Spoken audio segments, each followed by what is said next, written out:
नमस्कार सभी को। आज हम ऋग्वेद के प्रथम मंडल के सूक्त 139 के बारे में जानेंगे। इसके ऋषि हैं देवदासी, देवता हैं विश्वदेवा, मित्रा, वरुण, अश्विनी कुमार, इंद्र, अग्नि, मरुदगण, इंद्राग्नि, बृहस्पति और विश्वदेवा। इसमें 11 देवताओं के बारे में बताया गया है और छंद है अत्येष्टि।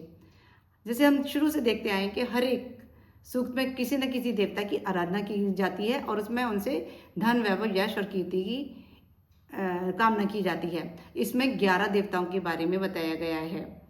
आपने अभी तक पारस बुद्धि चैनल को सब्सक्राइब नहीं किया है तो मैं डॉक्टर सीमा पाठक आपसे रिक्वेस्ट करती हूँ कि वेदों का ज्ञान जानने के लिए इस चैनल को अवश्य सब्सक्राइब करें, क्योंकि मैं बहुत ही सरल शब्दों में रोज एक सूक्त डालती हूँ और वो बहुत ही कम अवधि का होता है और आराम से हम एक एक सूक्त रोज सुनकर वेदों के ज्ञान को प्राप्त कर सकते हैं और गर्व से कह सकते हैं कि हाँ, हमें वेदों के बारे में मालूम है, हमने वेदों के बारे में पढ़ा है या सुना है।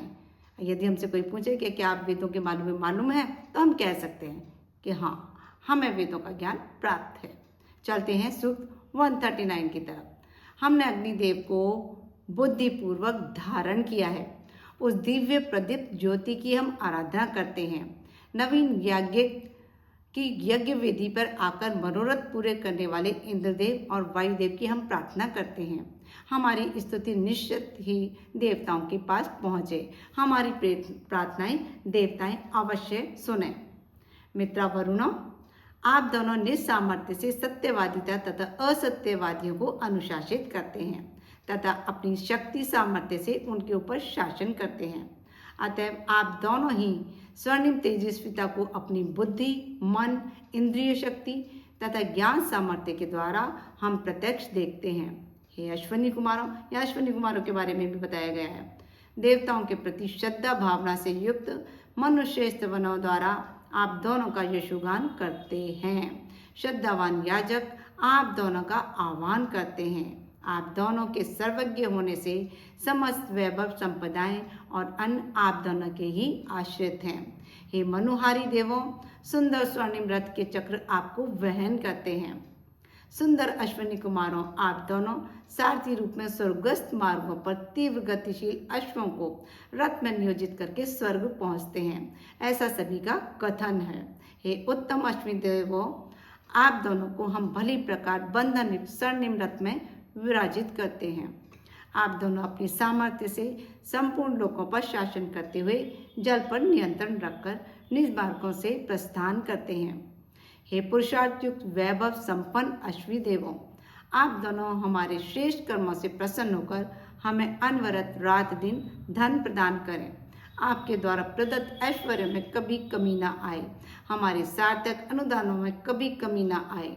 हे इंद्रदेव, यह पत्थर द्वारा कूटकर सामर्थ्य शक्ति के निमित्त पान योग्य सोमरस अभिश्रवण करके स्थापित है। यह स्थापित सोमरस आपके पीने के लिए शोधित किया गया है। सुंदर महान वैभव प्रदान करने के लिए यह सोम आपको उत्साहित करे। हे प्रशंसनीय इंद्रदेव, वाणी द्वारा की गई प्रार्थनाओं से आप यहाँ पधारें। प्रसन्नता पूर्वक आप हमारे यहाँ उपस्थित हों। हे अग्निदेव, हमारी प्रार्थनाओं से प्रसन्न होकर आप हमारे निवेदन पर ध्यान दें। अति पूजनीय दैदिप्यमान देवों से कहें कि हे देवों, आपने गौओं को अंगिराओं के लिए प्रदान किया। उन गौओं को इकट्ठा करते हुए अर्यमा ने उन्हें दुहा। ऐसी गौओं से अर्यमा और हम दोनों ही परिचित हैं। हे मरुदगणों, पुरातन काल की आपकी पराक्रमी सामर्थ्य को हम कभी विस्मृत न करें। उसी प्रकार हमारी कीर्ति सदैव अक्षुण्ण रहे तथा हमारे नगरों का विध्वंस न हो।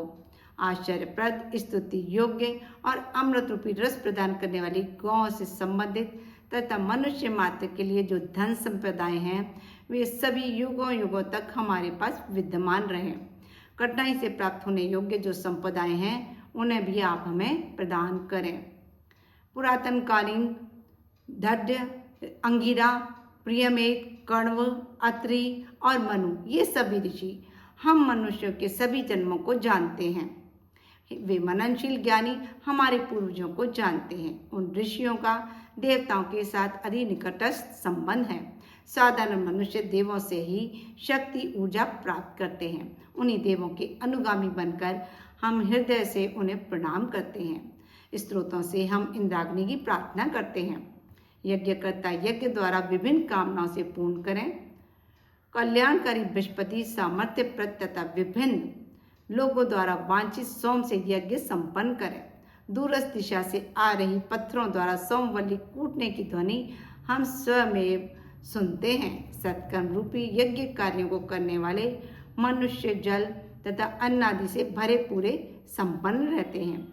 श्रद्धालु मन द्वारा याज्ञिक मनुष्य प्रचुर वैभवयुक्त ग्रहों से सुशोभित रहते हैं। हे देवों, आप पृथ्वी, अंतरिक्ष और देवलोक, इन तीनों लोकों में 11-11 की संख्या में हैं। हे देवगण, आप सभी इन आहुतियों को ग्रहण करें। ये हुआ सूक्त 139। अब नेक्स्ट वीडियो में हम मिलते हैं सूक्त 140 के साथ में। अपने वैल्यूएबल कमेंट्स देना बिल्कुल ना भूलें, क्योंकि वो मुझे मोटिवेट करते हैं। साथ ही अगर कहीं सुधार की आवश्यकता हो तो मैं वह भी कर सकूं। नमस्कार सभी को। खुश रहें, स्वस्थ रहें, मस्त रहें।